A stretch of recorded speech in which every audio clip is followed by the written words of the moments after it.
Hey, before you start the podcast episode, I just want to lay out a couple terms and conditions that you're going to have to follow in order to watch this show. The first one is go ahead and follow so you never miss another episode of the podcast ever again. The second one is share this episode with a friend who might find value in what I said or what a guest spoke about.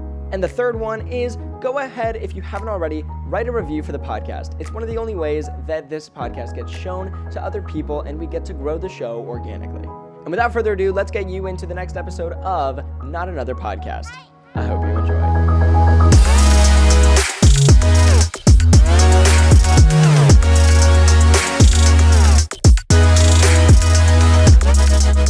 Oh man, so dude, how are you doing? I'm good, how about you? Dude, so freaking good. So take a second, introduce yourself, talk about who you are, what you do, so that everybody knows. For those of you watching, thank you so much for tuning in to the Not Another Podcast. Just officially named it. Literally, he texted me, he's like, what's the name of the podcast? I was like, I should probably know that by now. So I went ahead and just, I've been thinking about Not Another Podcast for a little while because my last name's not easy. So I was like, Not Another Podcast, whatever. But I was thinking about it for a while, and then I was like, you know what? I'm just going to make it official. So I sent you that. So that's why I was like, you know what? Not Another Podcast. So that's officially the name until I change it, which I don't know when that's going to happen or if ever. But, you know what? It's fine. I'm going to get rid of this really quick because it's like... Is that the Harry Potter blanket? It's like showing. What happened? Was that the Harry Potter blanket? Yeah, oh, no, those are some colleges. No, actually, I don't know. What is on this blanket? I don't know. It's his. I'm just going to Yeah, I think it's just a bunch of shirts. Yeah, Florida State. A friend of mine got something similar, all of the shirts that he never wears. Somebody just put together a giant blanket for him. It was dope. Wait a minute. Hold on, before we start, I have something for you. Oh, snap. Bro, you said barbecue My chips guy. for your thing. You said barbecue chips for your thing. Barbecue. So I'm moving Yes, back sir. here. And then we got Fuji apple. Bless. And I got peach. Bless. Bye, bro. We got... Bro, I swear, Good Celsius stuff. will sponsor me one day, and it's going to be an amazing experience. You and me both. Ooh, yes, sir. Life just got a little better. That's so much better. Life just got a lot better. I haven't had peach vibe in a minute. All I've been having is tropical vibe and strawberry guava. That's all I've been having. It's so hard to find peach vibe at it's sold out. Bro, every gas station I go to, they always have the tag, but it's never there, including Publix too, and I'm mad about it. It's so frustrating. Anyway, thank you guys so much for coming in and tuning in to Not Another Podcast. We're here with KJ Aultman. Bro, introduce yourself, say what you do, who you are, what interests, hobbies, your favorite color, favorite flavor of ice cream, and go for it. Have a blast. So my name is KJ Aultman. I'm originally from Mississippi. I moved to Florida about 9 years ago at this point to pursue a film career. Nice. Since then, I worked for the Walt Disney Company, worked my way up. Became a shooter editor, graduated film school, started my own company, and now I shoot for a lot of celebrities as well as a lot of small businesses and companies here in Orlando. Yo, that's awesome, man. Where'd you go to school for this? I went to First Institute off of John Young Parkway, Silver Star. It was a year program, so you don't need to get a degree. Yo, that's awesome. I like that. I got a one-year diploma, so I really only went to get, that, sense of being in a structured environment. Sure. And basically to get an internship. That was the big thing. I see. So they hook you up with an internship after? So they don't hook you up with one, but you need to. So when I was working at Disney, I did the college program, and you could do a professional internship afterwards. Gotcha. So my goal was to do the professional internship and hopefully, be some producer, director, whatever within Disney. Didn't go that way. Did not happen. I found my own way in, but definitely, the internship definitely helped. Gotcha. That's awesome. So, you said, as far as getting the internship, it kind of got you in there. It didn't, get you exactly where you wanted to go, but you eventually kind of worked your way in. But I got to network with a lot of, the company I worked for during my internship for 3 months because I got basically termed. Oh, nice. Nice. Because my school schedule and the internship schedule conflicted in a way. But basically they were at that time the number one, I think they still are probably, production company in Orlando. Oh, no kidding. At that time they produced, Survivor.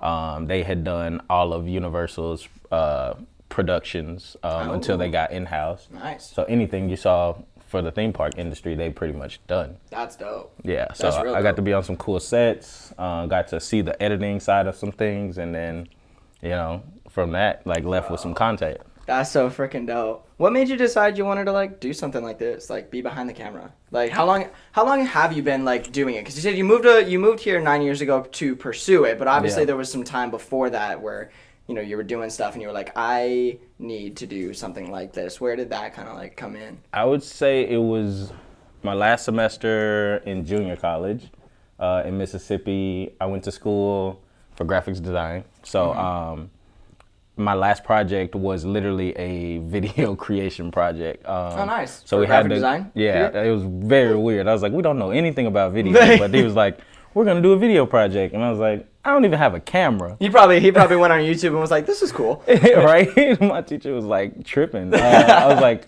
all right, cool. So I was in the band. I played snare all through high school into college, and I did my last band performance as my last video.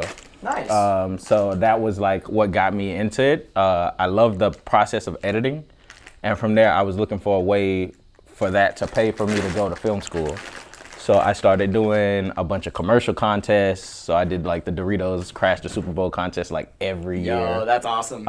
Until I got into like the Disney College program to come here. But yeah, it was very interesting to like see how you could turn a 30-second commercial or build story around 30 seconds. So like, I fell in love with that aspect of filmmaking and editing. And I just like never looked back. That's awesome. Yeah. You recently did like a little just spec ad for Celsius, right? Yes, you literally just did like a Peach Vibe video. I saw him. He was like, he put out, you were like, anybody know how to roller skate like this? And I was like, what's this guy doing? What are you about to put together? And then I saw the Celsius commercial. I'm like, yo, I've been thinking about making like just some kind of commercial for Celsius for a minute. Yeah. Eventually we're gonna get. That was a very interesting actual like the whole process. Tell me about that experience. I want to hear about that. That's something people can look at right now. Right. So I get together. I'm asking all my friends on Instagram, trying to find somebody who could skate. I was just like, man, it'd be really cool, like to take this Justin Bieber song and like throw a roller skater in there, but they're like sipping on this peach vibe drink. Very like Miami was where I wanted to shoot. Oh yeah. And I was like, man, that'd be dope. But I couldn't get to Miami, so the girl was in Tampa, and we planned to shoot at the waterfront. Yes, wherever that was. She was like, yeah, I got a spot. Let's go here. And I was like, all right, cool. I know. Like, I think I know the spot. I don't know the area. You just picked a place for me, and we'll work around it. But the thing that was crazy was we couldn't find the drink. Like I could not. I was like, this does not work if I do not have peach vibe. It doesn't. Like no. I can't do it. I Even can't use tropical the song. vibe doesn't work. It doesn't. And I was like, what am I gonna do? So I reach out to a guy that one of my boys we did a music video for. He's an ambassador, and I was like, bro, it's like the night before the shoot. And I'm like, please tell me that you can get me some peach vibe. And he was like, bro, just check like 7-Eleven. They sell them there. And I was like, bro, I've been to like 10 7-Elevens in Orlando. They do not have it. And he was like, okay, yeah, just come by whenever. So I go at like 10 or 11 at night to pick up these fucking cans. And he's just like, bro, I went to some 7-Elevens too. They did not have them. Like it was no shit. He was like, that's why, like, I guess it was hard for him to get them from the company. And he was like, yeah, it took a while for them to send me these. Like, they sent me a big pack, but like it took a while. And I was like, bro, like, you are literally saving my ass right now. Bro, like, they catching up on back orders. Peach Vibe, literally, like, between Peach Vibe, like, Tropical Vibe, they're doing really, really well with, like, keeping everywhere. For sure. But it's because it's their new flavor. But, like, Strawberry Guava, Peach Vibe, watermelon. But, like, man, they're so hard to find. My mom went to the store. It was so funny. She called me. She's like, Celsius is your drink, right? I was like, not mine, but yes. And she was like, well, they have some here at Publix. And I was like, which one? She was like, Strawberry Guava. I was like, buy all of them. I literally told her, I'm like, how many are there? She was like, 24. I was like, done. It's so stupid. That's wild. But it's the first time I found them in so long. I was like, bro, I need my Celsius. We need them all. Oh my god. Stock the fridge. No, and honestly, I told her I was like 10, but she brought home like 15. But it's so fun. It was just funny. It was a cool freaking experience. That's lit. Oh man. No, in your intro you said You said you worked for like some celebrities. Brag a little bit. Who you been on the table with? At a table with, not on a table with. I mean, literally, it's funny it works, but like, go it's ahead. only been within the last 2 years. I've been blessed to shoot for Johnny Damon. Nice. Joey Fatone. That's awesome. From NSYNC, Boyz II Men. That's And wild. for a lot of people, they're probably not gonna know her, but Courtney Adeleye, she owns a very big hair brand. The name is familiar because yeah. I'm around a lot of cosmetologists. Okay. And I'm around that environment, but I wouldn't know directly. Yeah, it's more of like for your African American women. Okay. So it's a hair brand called The Main Choice, and she does these big masterclass events where she gets a lot of black women to like. It's a women empowerment event. So they come in and they have their businesses that they want to grow, and she kind of like gives them all the knowledge, you know. That's awesome. It's not every day you're gonna get to like sit down and have dinner with a millionaire and them give you, you know, one-on-one advice. So it's a really cool event that she does, and she's expanding, and within like the last year since COVID, she's opened up 9 other businesses. 9 other businesses? It's wild. Christ, 9 other businesses as in like specifically like hair Not stuff hair. or like salon stuff or just different businesses? Different businesses. She has a popcorn brand. Her daughter has her own. Popcorn brand? That's so random. Yeah, it's called Who's like in hair and it's like, damn, right? popcorn. It's going into something totally different. Her daughter also has like a hair barrette brand that's in Target and Walmart now. So like, yeah, like, nice. Like it's crazy. You find the right investors, they'll get you anywhere. Yeah, weight loss supplements. She's got it all. She's got it figured out. I kind of like, I don't know. I kind of go back and forth between like the whole weight loss supplement thing. I don't know. Anyway, point being, not on point, not on track at all. What kind of stuff did you shoot for the people that you shot? Like, is it mostly music that you've done? Is it like a lot of brand stuff? What have you done? What do you want to do more of? And if you had to pick like one thing that you would just like do like constantly, music, brand, content, like. Yeah. How like video goes. And you also do photos too, right? Yeah, I do dabble in photography a little bit. Nice. We'll get into that later. It was all social media branding. So like for Boyz II Men, they released a wine like 2 years ago in February. So I went down to Miami and followed them around for the launch of the wine. Nice. So they did a concert. They went to the wine owner's house on Star Island. We went to a club and everything. That's and just dope. like got to just like film them like lifestyle documentary type stuff. And then I kept promoting other things. So we did like photography of the bottles, different promo videos stuff like that. It was really cool. For Joey Fatone, he did a performance at Epcot. Joey Fatone and Friends. That's dope. So he was there for like Food and Wine, and I recorded that for 3 days and put together a little teaser for that. I'm pretty sure if COVID wouldn't happen, he would be back again this year, but I don't think they did performances and stuff. Nah, Disney kind of like screwed themselves over politically this year. Like they made some fun choices. Anyway. Yeah. And then with Johnny Damon, oh my God, those were actually kind of funny. How was that? The first one was wild, and then the rest of them kind of went back normal. So we've done his golf. He does a charity golf event every year. Mm-hmm. We did both those the last 2 years, but the first shoot we ever did was we went Christmas caroling with his family for a social media That's video. Amazing. So that was so you just got to video a bunch of people going Christmas caroling? Yeah, him, all his kids, his wife, and we just went to all of his friends' like houses, knocked on the door, and they sing, and yeah, it was That's amazing. It was super, bro, super random but super fun, and we're just like hopping in and out of this like Sprinter van with a whole bunch of people. With a whole bunch You're of just crew like, and go, everything. move. Let's go. Yeah, it was cool. He was signing like baseballs and stuff like that, and giving out, letting people see the rings. So it was a really cool. That's amazing. Yeah, it was a really cool shoot. You know, it was very last minute, but it turned out really cool. And they just like reach out to you. How do you go about like a marketing standpoint to like get in touch with these types of people, or are you mostly on like a referral basis? Because a lot of DPs and a lot of videographers and people that do what we do, there's basically two ways to get clients. It's either everybody and everybody talks about you, or your marketing is kick ass. Yeah. So for me, it's word of mouth.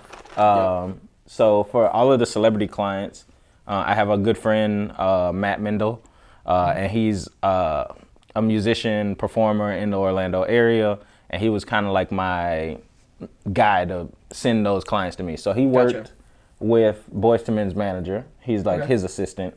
And basically he's like, yeah, I know a guy that does video. That's and dope. then he would send them my way. And he would just kind of like handle all of that stuff. But like right now he's actually doing some cool stuff. So I'm proud of him. Like he's on tour with Joey Fatone and Ryan Cabrera. That's awesome. They're doing like a little around the U.S. tour. He's It's in fun to know people like that. Nashville doing his own thing. He's in the country music now. So it's kind of cool to see him grow within the last like 2 years as well. That's awesome. And where we're kind of going. Like it's really cool to see where we were and like where we're going like in the industry at the moment. Yeah, it's kind of crazy. Like the pandemic, I don't know about you, but for me, like the pandemic just was one of the best things that could have it like happened. It to pushed me. you. Like it really did, because for a couple months I didn't like leave home at all. Yeah. And I literally just sat and made and created and practiced and like honed in on everything. Cause like you've been doing this for a minute. I haven't been doing it for that long. I've probably been seriously pursuing like photography for like very seriously for about a year and a half. Okay. And video is about a year for me. Oh wow. So like I'm fresh Yeah. and trying to do what I do.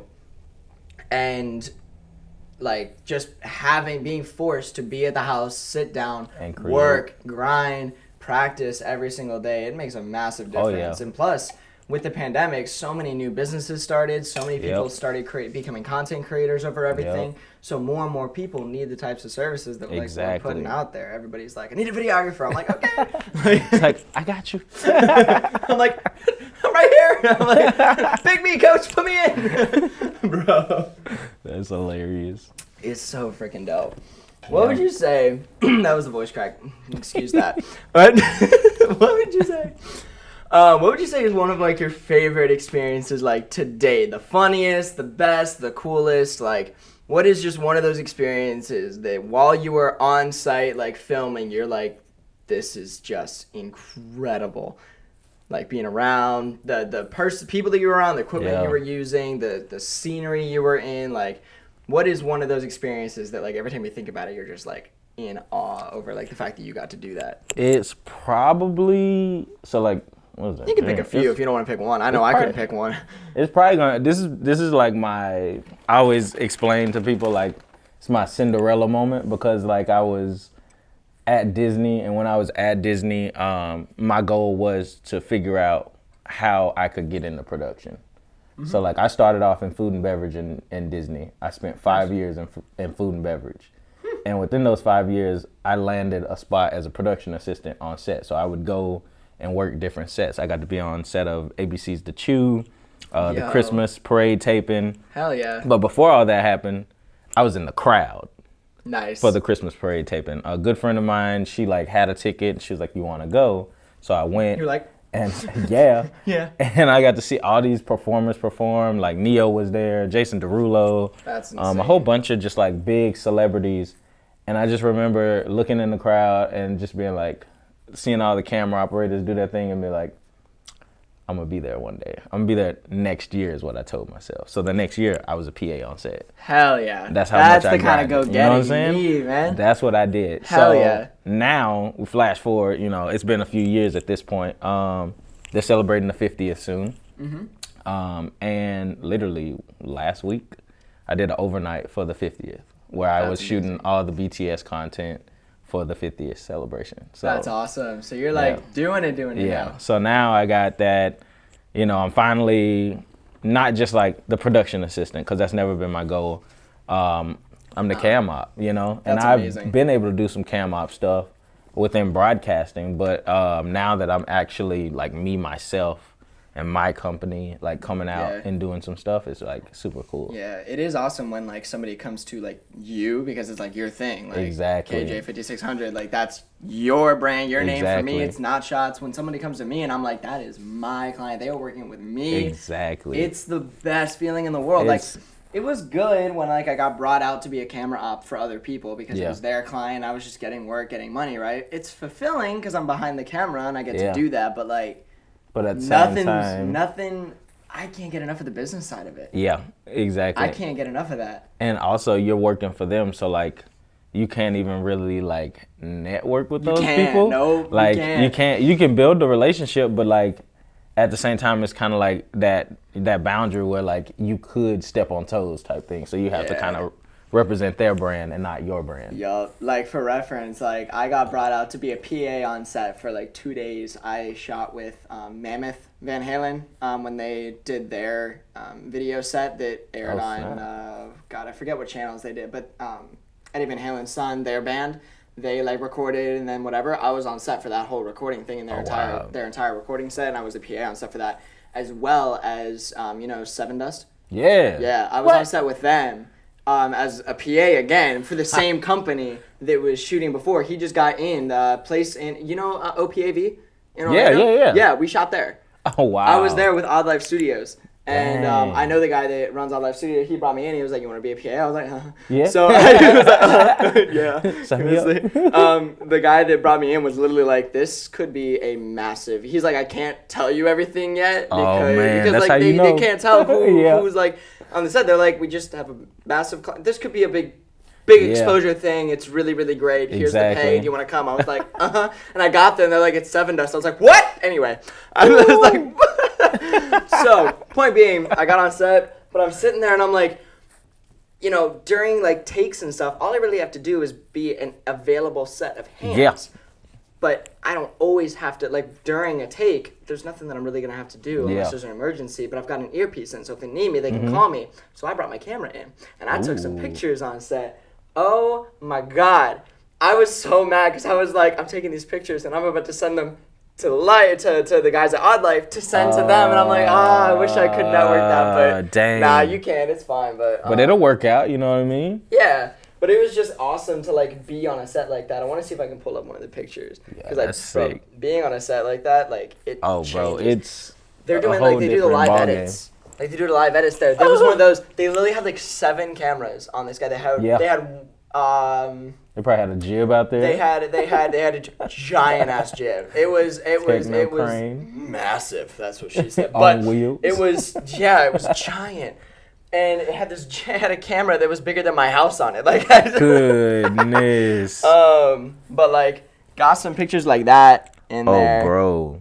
And I want to see if I can. Did I get any others? I know I did. Oh, here we are. Here's some. Oh, this was the Mammoth Van Halen shoot. Yeah, so that was the jib that they had up there. That was the live edit station. Those are the people I know. Oh, bro, that looks sick. They got a video wall up in that intense. thing. Yeah, they had 3 LED walls. Wow. They had 3 LED walls, the drum set in the back. So they as far as cameras go, they had a drum cam, the jib, a front wide, 2 shoulders, oh God, there was another camera stage right that was just a tripod. So that's 1, 2, 3, 4, 5, 6. There was one more.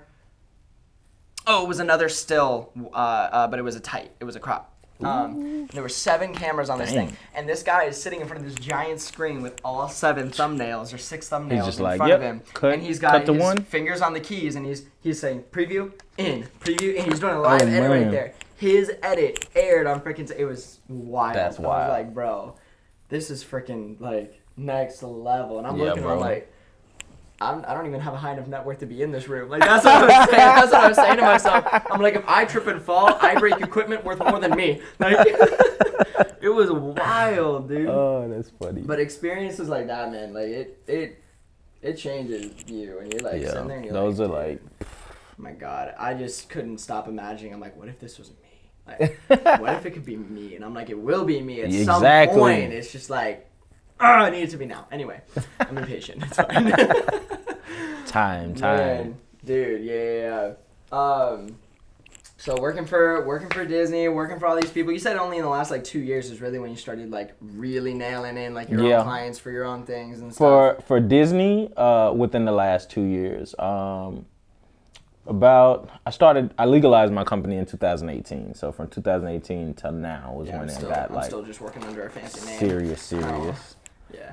It was when I started pursuing. I was starting to bring in money, and actually, because at first I was like, why would I LLC and I'm not making any money? You know what I mean? It's like, then I got to pay all these fees and all this stuff, and then just the paperwork is hell. Yeah, all of that, and I was basically forced to do it in a way. That's good. I think around that time I had just got Defy Orlando as a client. But it was like just for like some social media stuff real quick. And then there was another gig that I had. I can't remember what. But like between both of them, they required me to literally have an EIN. And I was like, That's great. You're like, so I owe you? Like, can I get you that in 3 years? They were literally do this job now, and then I'll get it to you in like never. Yeah, it was like, yeah, we need to make sure you're a legitimate business. And I was like, about that. Okay, so I'm like hitting up my boy who has a business in Sanford that does production. I'm like, if I LLC, how long does it take? How much does it cost?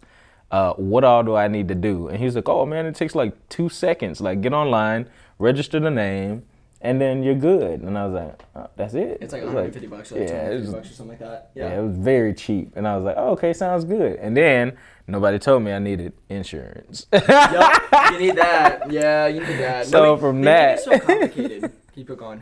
So from that, I ended up having to get insurance for liability, which worked out. At that point, I had like 3 gigs that all required. I was shooting in like Bella Colina for a wedding. I had Defy Orlando, and like I think it was a school shoot. Like, and I was like, yeah, I need all of this. So like I got a deal on the insurance actually, like $500 a year. Like it's actually very cheap. For a year? For liability? For liability. How? I don't know, man. $2 million. Yeah, bro. $2 million. I've been good. Ain't nobody said it's fake. Bro, that's insane. But yeah, so like I've had that insurance for the last like 4 or 5 years. Yeah. Damn. So how do you handle pricing? It is one of the hardest freaking things that like I've come across, and it seems to be the common ground where like everybody is just like, I hate pricing, I hate talking about money, I hate this, I hate that, and I'm like, me too, but relax. But how do you handle pricing? How did you handle pricing? How do you handle pricing now, by project, by hour, by whatever? Go. So I've always done by project. I never do by hour, just because that's where you kind of cut your feet off. When you deal with by hour, because I mean, why charge by hour for something that I know I can do within a couple minutes or something like that, like but also when it comes to, I do everything in day rates. So I have the easiest thing to do for me was always to have like a minimum price that you're willing to leave the house at. You know what I mean? Like something that's gonna make it worth it. Like I'm not gonna go out here and shoot a music video for $150. Oh God, no. Like why? Screw that. So like most of the time, depending on how like if it's a very simple shoot, like the lowest I'll leave the house for is like $500-600. Mm-hmm. But also I know that I can do it within like 30 minutes of my day. You know what I mean? Like I take on client edits for people. They send me footage. And they're like, oh, how much is it gonna cost? And I'll be like, oh yeah, cause I'm all right. I'll be like, if it's a good friend, or something like that, and I know, I'm like, what's your budget? What are you working with? I'm like, all right, you throw me $500 and I got you. So I just recently did one like that, and she was like, yeah, we have like a week turnaround. I was like, well, I'm not spending a week on it. Here's your rough edit within like 30 minutes of getting the footage. I was about to say, you send the footage. Yeah, it's back same day. And it's done. So now I got $500 in my pocket. And what a lot of people have to realize is a lot of people don't make that much money in a week. So when it comes to breaking down, what a lot of people they'll say, oh no, I'm not doing a photo shoot for $150. Okay, but if you're making $150 in 2 hours to do a photo shoot, and your editing is gonna take you maybe like 30 minutes at max in Lightroom, what are you losing? Correct. Like, there's somebody out here working at McDonald's that's not making $150 in a day. And they're working 12-hour shifts. Exactly. And it's wild. It's kind of funny, the perspective that being in the media industry gave me on like other jobs. Because I used to do jobs at like $10 an hour, 15 an hour, like stuff like that. Yeah. But like after I started getting $150 for a photo shoot that I had to spend an hour on site and an hour in post, plus 30 minutes of drive time between, wherever we go. And I'm like, I'm making more than 35 or 45 an hour. Exactly. It's so hard to do work for less than that now. Exactly. Because I'm like, wait a minute, I'm leaving the house for less than $200? Why would I do that? Like, it sounds so stupid. And then I go back and forth because I'm like, do I think like that? Or do I try to be grateful for the fact that somebody wants me to work? I'm like, right. It's really tough going back and forth, but yeah, you definitely have to set your floor rates and stuff. Yeah. But as far as like, you said you do everything by day rate, so do you have like a half day, full day, and then multi-day? Depending on what's included. So like for like, say if I show video, up for editing, for photo coverage, for video documentation. Yeah. That's different. So just for me to show up as an operator, I kind of go off of, so when I was working at Disney, my day rate to just show up and operate a camera was about $500 a day. So that's not me bringing my own equipment. That's just me showing up, shooting, boom, with done. Somebody else's. That's exactly you as a person with your video knowledge. Exactly. And then if I'm showing up, maybe say with a camera setup, no lighting package, anywhere from $15,000 to $2,000 a day. Sure. And then once you include a lighting package, editing, and it just goes on from there. Goes on and on, so, but ideally, depending on the client too, will play a part in how much I charge. Like the event, if there's an event that we're shooting, and I need, a second shooter, or it's gonna be longer than a day. Like a day in film terms is 12 hours. Yeah. So it depends on what you want to go by. If it's gonna be an 8 or 10-hour day, hopefully I'm not doing 12 hours on an event. I was about to say, but 12 hours is only if you're generous. Yeah. 10 is like. And okay. and that's like to say, most film sets are around that. But you never know what you're gonna. Some people will be like, yeah, we need you there from 8 in the morning to 8 at night or this and that. I'm like, well, so I like to look at the company, if there's any way to see like how much they charge for certain events and stuff. Like look at the pricing, look at how much the event, the company brings in. That way you can exactly. That way you can know where the ballpark range like start your pricing. Because I mean, if they're charging $4,000, per person to come to something. Christ. Those events exist? Yes. Oh my God. That's wild. So it's like, if you think of that, and even if it's a small event, it's like $4,000, you got 20 people coming in, and you do that math, like you can charge a pretty penny. You can charge $5,000. Easily. Easy. One person paid for you to be there, One singular ticket. Exactly. Yep. No, that is, and what's nice about about being in our industry is we kind of have an understanding of what everything in events costs. Yes. Even just setup and vendors and whatever, we kind of understand how everything is priced out. So we're like, I know exactly how much money you have left over. Don't be cheap on me. I know how this works, bitch. It's like, I know you can afford $2,000 budget. I know you got a little bit more in there. Let me get $2,500. Come on. No. No, it's fun. How do you handle people when they come to you and they're like, we're not sure?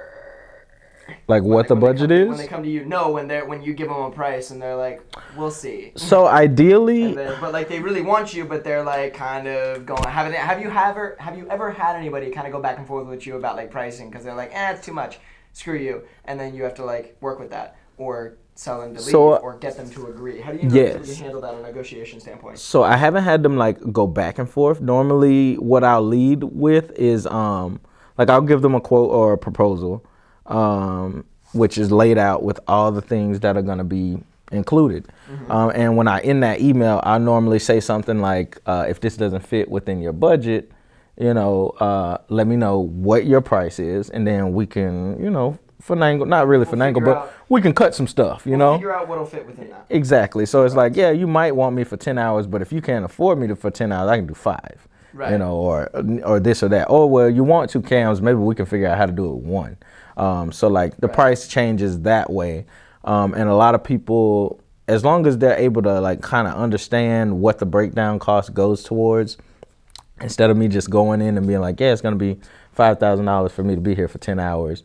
And then they're like, yeah, but what am I getting for $5,000? Like a lot of people, you have to break it down, show them, what they're getting, how long this is going to be, what's the turnaround, how it's being delivered, and all that stuff. I kind of like to have it very detailed for them.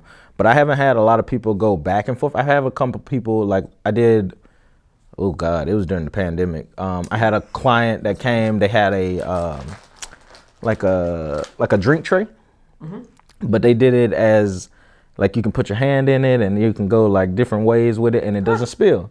Super cool. So the guys, the marketing person was talking to me.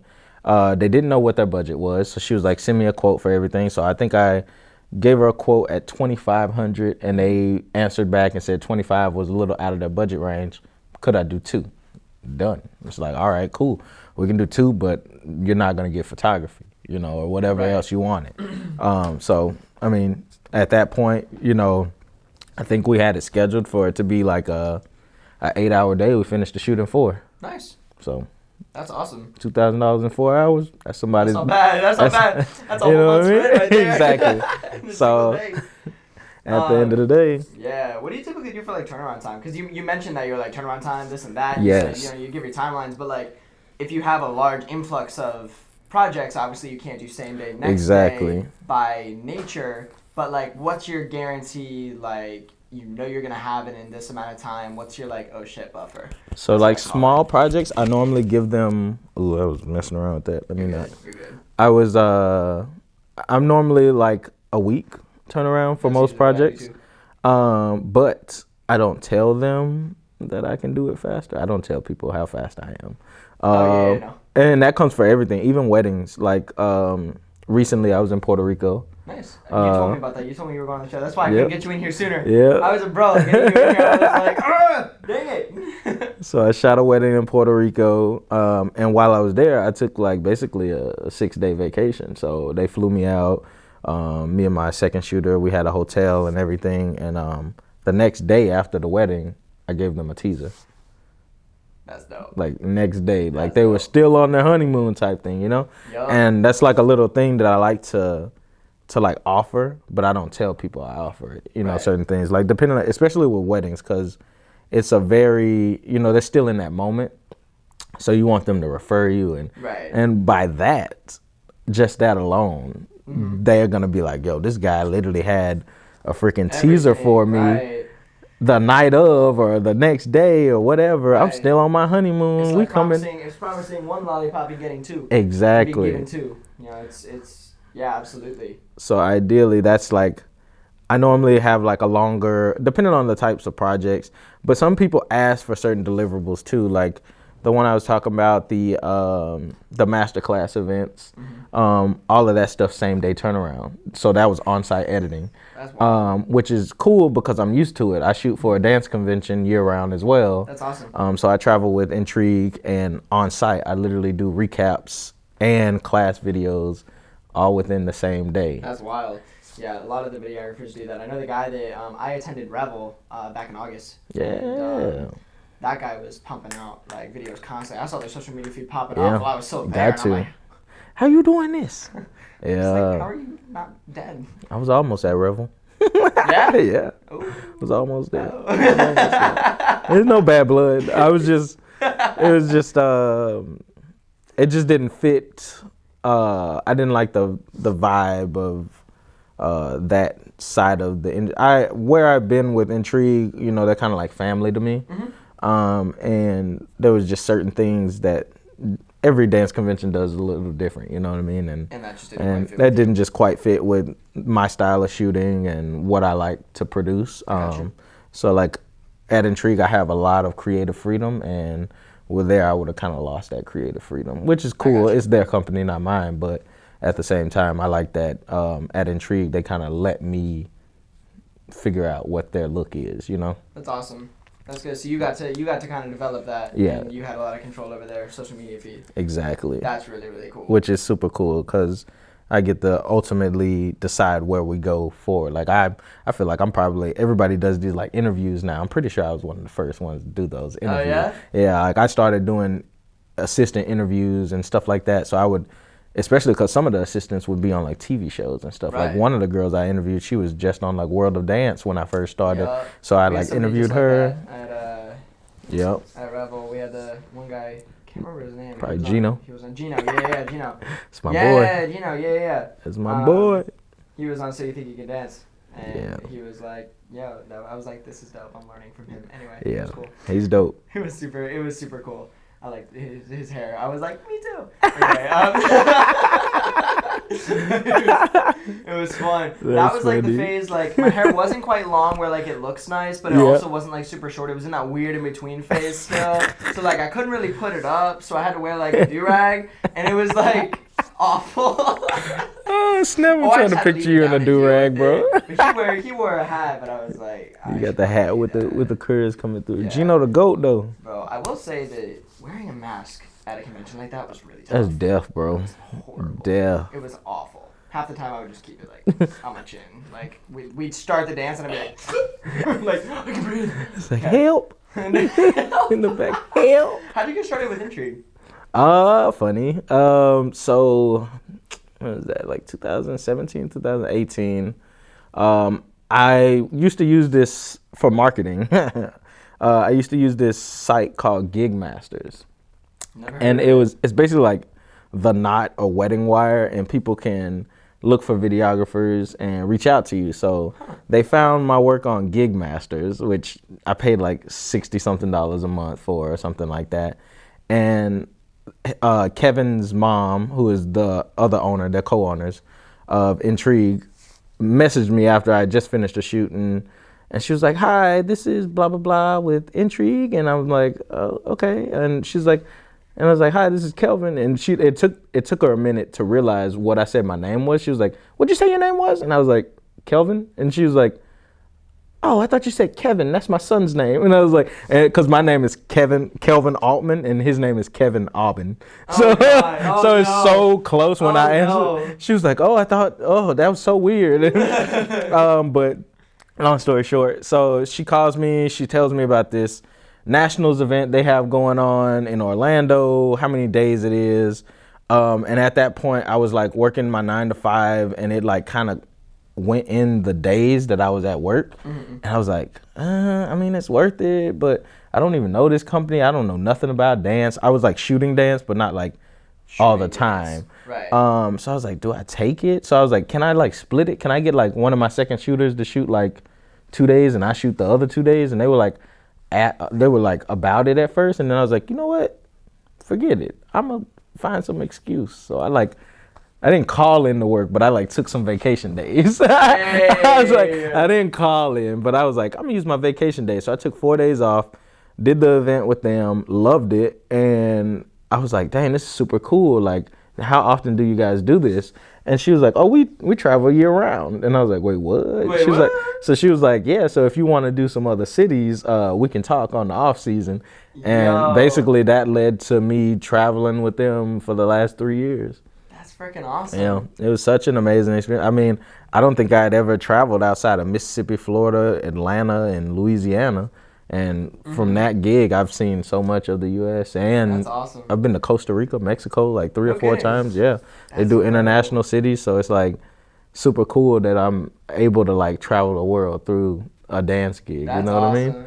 And I've developed a passion for it. I love it. So I also do these little dance concepts. Like I don't dance, but I come up with them in my head. Well, yeah, something similar to like the skating thing. Exactly. You gotta come up with something like that. No, that's really cool.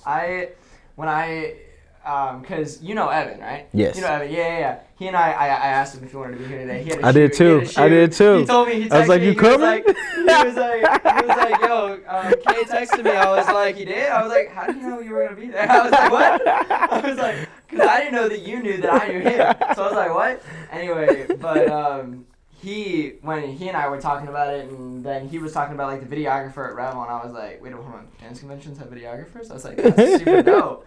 And I was like, that'd be cool. I want to like look into some of them. So I was looking into some dance conventions. Yeah. Like, it'd be cool to like throw myself out there. And then I realized every damn dance convention, it's now a standard to have one. So they all have one already. And I'm like, It's like, I reached out to one guy who travels with another one. I forget who it was exactly. But I reached out to him and I was like, what would it take to second shoot? Like, can I just like come out and shoot? Like, I'll cover my expenses. I just want to be there and do it. And he's like, they don't really allow us to do that. I'm like, dang it. That hurt. Anyway, but I was like, I was mad. But anyway.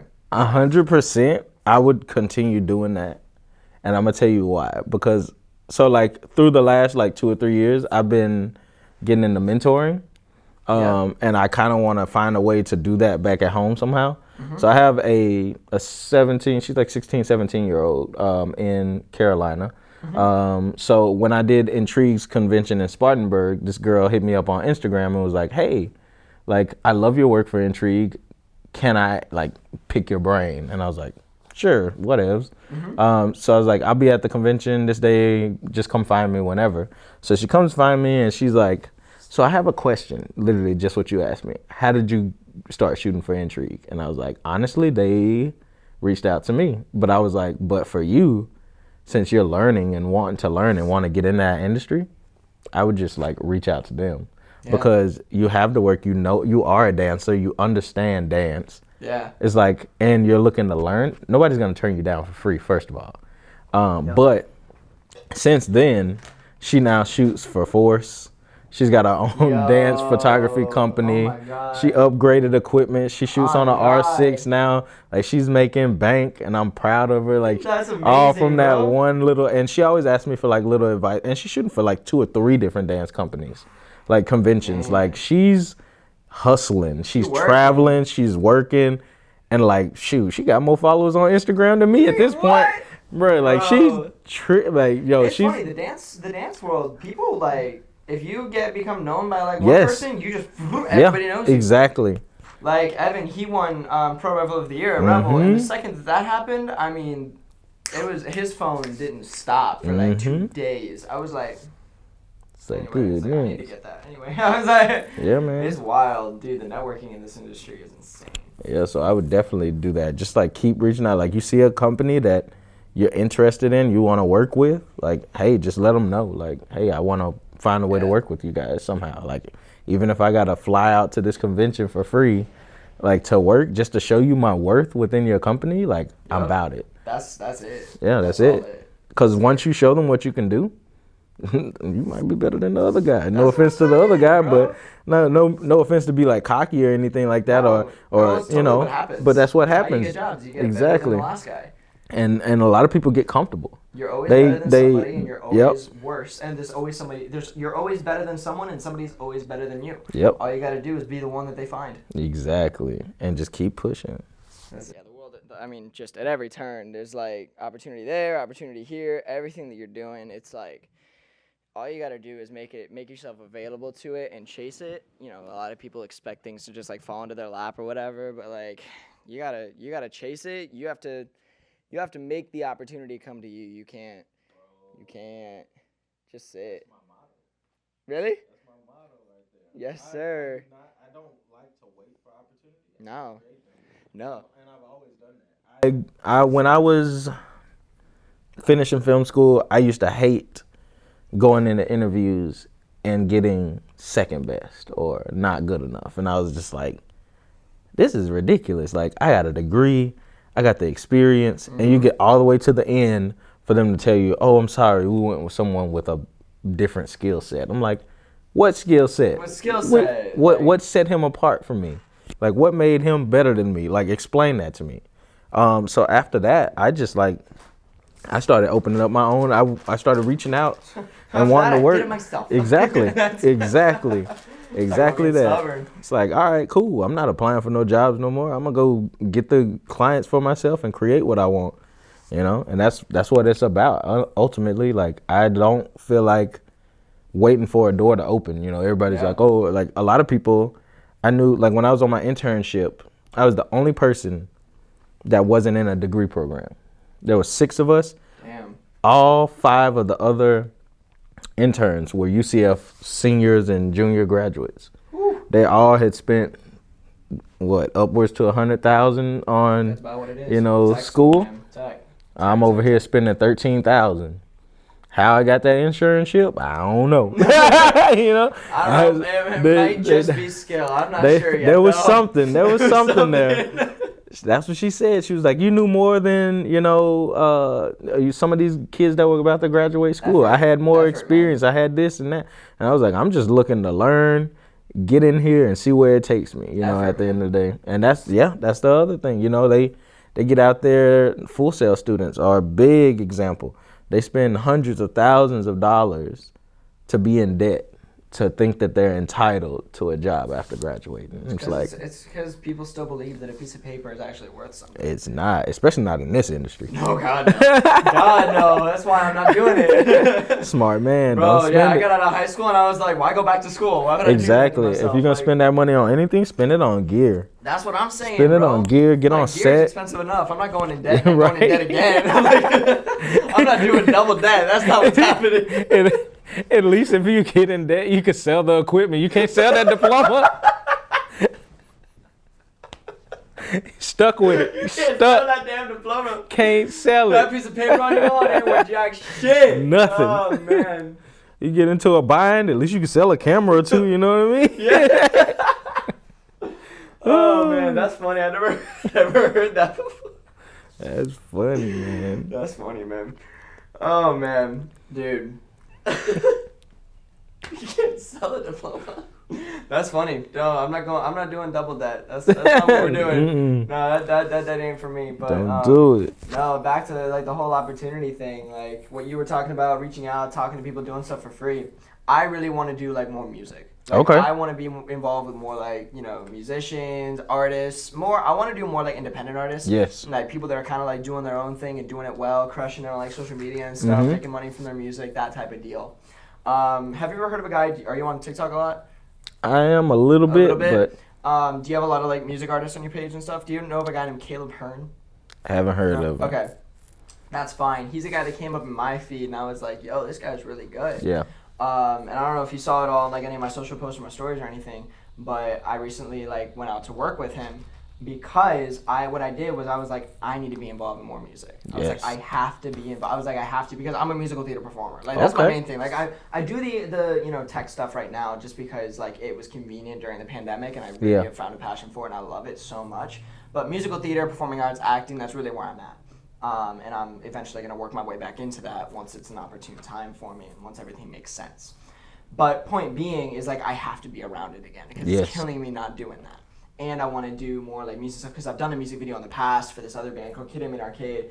And I was like, I need to do it again. So what I did was I went on TikTok and I found all the people that I was following that were all music artists that were doing relatively well on a social following basis. I was like, how many followers do they have? What posts, what engagement do their posts get? Yeah. I was like, are these people really good and do I like their music? So I made a list of people and I sent a cold email Yes. to every single one of them. Yes. And within 15 minutes, Caleb was the first one to respond.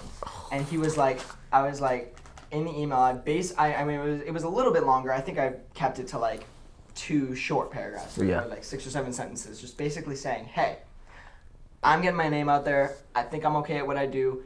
You're getting your name out there. You're really good at what you do. Can I make you a music video? Hey. That's literally what I did. I was like, can I make you a music video? 15 minutes later, he's like, I actually do have a song that I'm working on and releasing. It's called Best Part of Me. You released it last week or 2 weeks ago. And, week and a half, point being, we got on a call like 2 days later, or like a day later. Yeah. He was like, dude, he showed me the song. I got to play it. I listened to it a few times, and I was like, dude, this is awesome. He lives in North Carolina. Ooh. So what I did, the next week, I got in my car, packed all my shit, drove up to North Carolina, stayed with him for a week. He covered my food and gave me a place to sleep in his house. Bro. And we just made a video, and I released it last week. And that type of stuff, like that's the kind of stuff you have to chase. Yes, because you keep doing that with him, producing content with him, and he could take you to the next level. You know what I mean? That's what I'm saying. He could be the one that gets picked up, signed by, you know, some record label, and then guess who's gonna be his videographer? Guess who's gonna be getting that label budget? That's what I'm saying, like, bro. Imagine.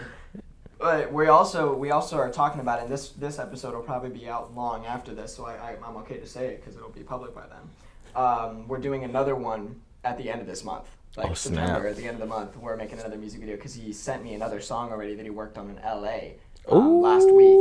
He worked on another song immediately after release of the Best Part of Me.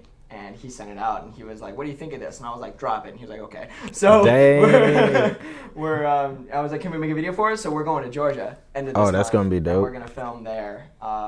It's gonna be a lot of views in Georgia, man. Yeah, there's a lot of views in Georgia. We went to the top of a cliff. I'll freaking show you what we did in North Carolina, bro.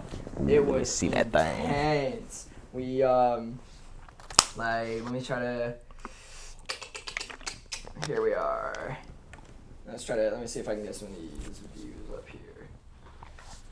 Come on, go sideways. Go sideways. There we go. Just like. Bruh. That was the cliff we were on. It was a 2-mile hike to get up to this spot Dang, that we were on. But that is one of the shots that's in the video right there. Yeah. So I was happy with that. Where is this at? That's in Carolina? That's in North Carolina. It's a place called Hanging Rock. You drive up the mountain. It's about a 5 or 10 minute drive up the mountain, parking a lot, and then it's a 2-mile hike up to that point on the mountain. And then we were up there, and bro, it was so fun because it was torrential downpour after we finished shooting. When I tell you, I was carrying my drone case, my backpack with all my shit in it, my gimbal, my camera, multiple lenses, we gotta go. Shit. And I was carrying a giant ass speaker to play the song, to blast the song while we were up there. So we're having all this gear with us, and we walked 2 miles up this mountain. We're at the center of the cliff.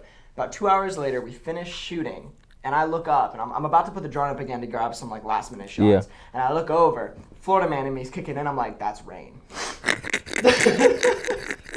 Yeah, where I'm going with this. I look and I'm like, that's rain. So I pack everything back up, and I'm like, I should probably start looking. So we pack everything up, and then I literally put everything on me, and then it starts raining. And I'm like, I have all of my shit. It's 2 miles back to the car. And I tell you, that was my first time on a mountain. I don't think I'll ever run down a mountain as fast as I did that day, man.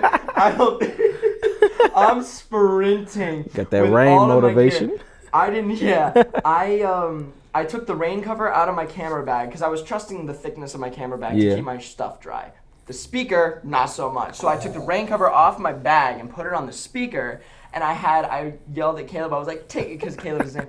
I yelled at him. I was like, take your flannel off. So he took his flannel off, and I wrapped my gimbal up in it. I'm running down the mountain, holding all my stuff. We're sprinting down this mountain. And we're almost to the car, and I look, and I'm holding the sopping wet, flannel with my gimbal in it. My bag is wet. I'm soaked to the bone. At this point in my head, I'm like, I don't own equipment anymore. I was like, I'm done. I was like, I don't have anything. God. I don't have anything. And it didn't hurt, or it didn't help that some of the equipment wasn't mine. Oh, no. So I'm like, no. But I got to the car, everything still works fine, but it was a hell of a story. I was like, oh, it was so much fun. We were just sitting in the car and we're like, life's good, man. Life's good. Bro. Dang, that sounds fire. Bro, you just get some experiences where you're just like, this is it. I was on top of that mountain looking down, I was flying the drone, and I'm like, when I asked you in the beginning I was like, what's one experience where you're like, this is it. Like, I'm loving this. For me, it was the Seven Dust shoot, and then it was being up on top of that mountain shooting a music video because I can. Bro. Just because I can. Not because I have to, not because I need to, not because I'm forced to, because I can, I want to, he wanted to. Like, that. That is it for me. Getting to just create because I love it and they love it. Exactly. Especially when it's something that, like you're attached to and that you want to see. It's for you. You're doing it for you. Yep. You're doing it for him. And nobody else. Nobody else has any say so other than you two over what you guys are gonna put out and create. Yeah, man. Because when too many people, when they get in the labels and stuff. I love the indie shit. Yeah. Like, it was literally me, him, and like 3 of his friends. And one of them had to play. One of his friends had to play, and like we were sitting in a circle, the 3 of us, and we were kind of brainstorming the video. Yeah. The other 2 people were 2 friends of his. Oh, and his girlfriend. So we had 4 people, him and myself.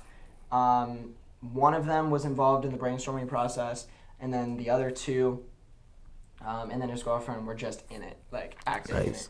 And it was just super small, super short, super easy. I mean, it was hard, obviously, like for sure. Shooting is, but when I say easy, I mean it wasn't, like hard. But just getting to create like that, like it's always a good feeling. It's just so good. Such a good feeling. Yeah, man. What is something you would tell somebody watching or listening right now? Like, they have an idea, they want to do it, they're doing it, it's not working, or they're feeling down, or they're inspired. What is something that you would tell somebody that just needs a little urge to keep at it, keep going no matter what it is? Just keep creating at the end of everything, like like I was saying, like I used to do these little commercials, and that's a big goal of mine also, is to create commercials. Like a national spot is like my big goal, and I'm hoping to hit it this year. Super Bowl ad, Super Bowl spot. Imagine. That's it right there. Man. But like I used to do those little Crash Super Bowl contest stuff. You know, I look back at all of my old videos. I picked up a camera. I took $2,000 out. I took a loan for $2,000, got a laptop, a Canon T3i, and a 50mm lens. And I shot on that camera and lens until 2016. That was the only lens I had, the only camera I had. And I shot all of my content until I was able to actually afford good cameras. That's awesome. And I just never stopped. That was the thing. I just kept shooting. I kept learning, kept progressing. And eventually I mastered that camera. Keep going till you master your craft. Like if you have a camera, don't think you need the next best camera to get good results. You don't. Like all you really need to do is master what you have. Maybe put some lighting in there, because lighting is key. I don't care what nobody says. You don't need a red. You need lighting. Lighting.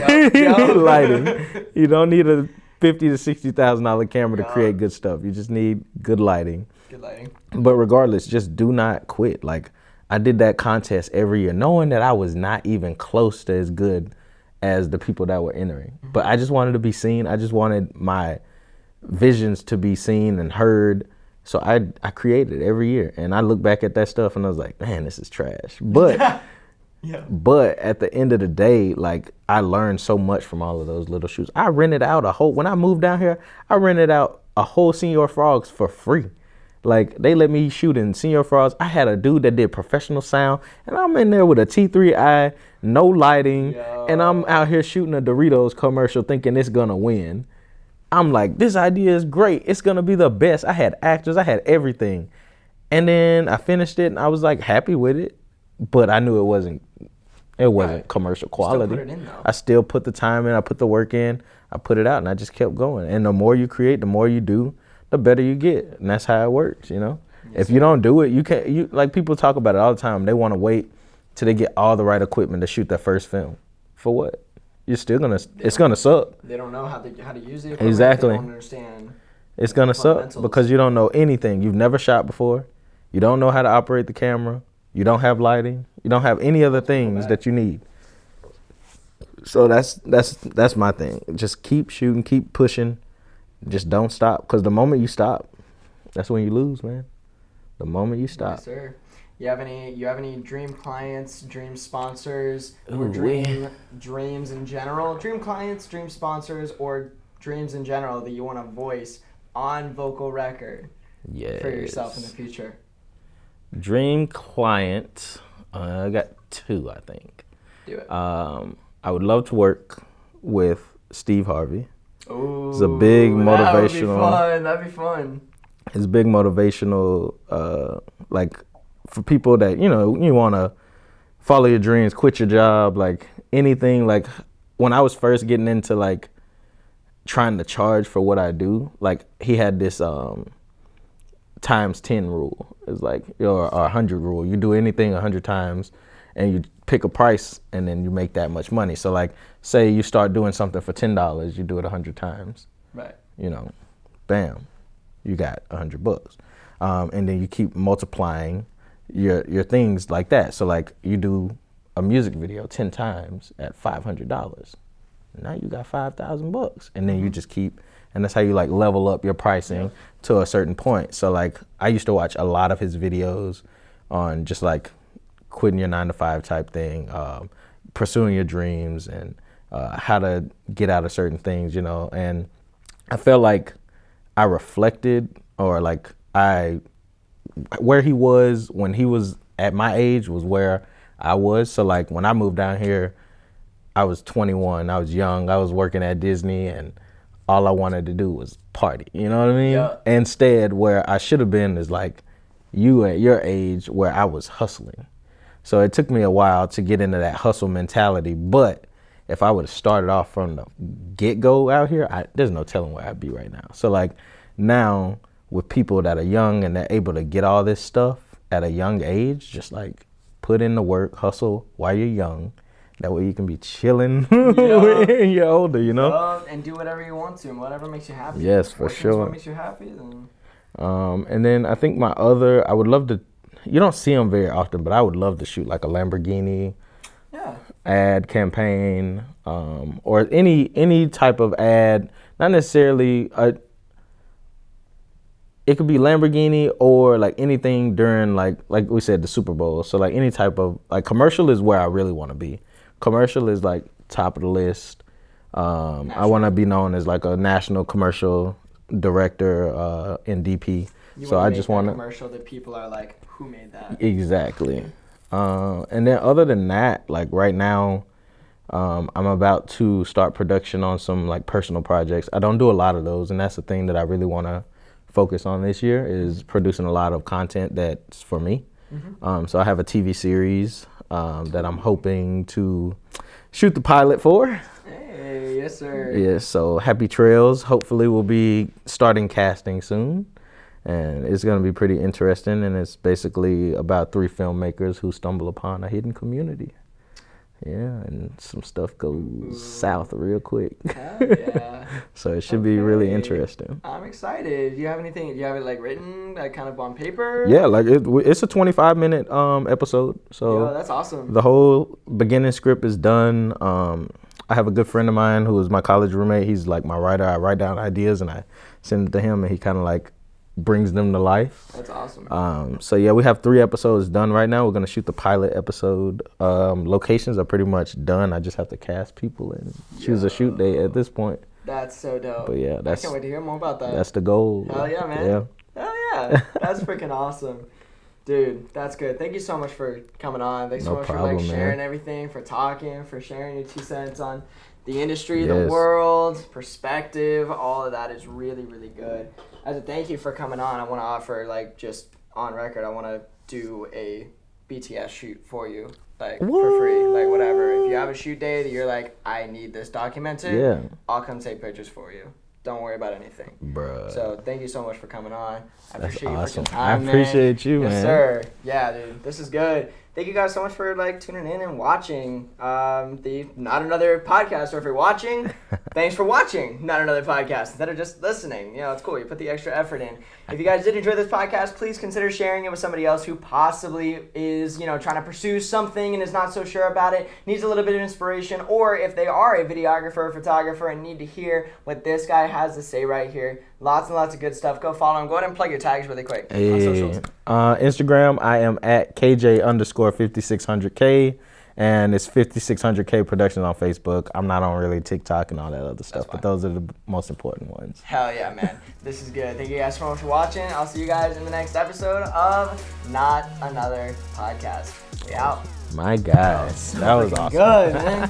Hey, I hope you enjoyed that episode of Not Another Podcast. Just like I said in the beginning, I would greatly appreciate it if you would go write us a review, follow the podcast so you never miss another episode, and share this with one friend who might find value in what I or a guest said during the show. Rob Dial always says, make it your mission to make somebody else's day better. And that quote, ever since I started listening to his podcast, has really changed my thinking as far as how I go about my daily life. So, with that being said, I'm going to leave you the way that Rob Dial leaves you every single episode. Make it your mission to make somebody else's day better, and I hope that you guys have an amazing day.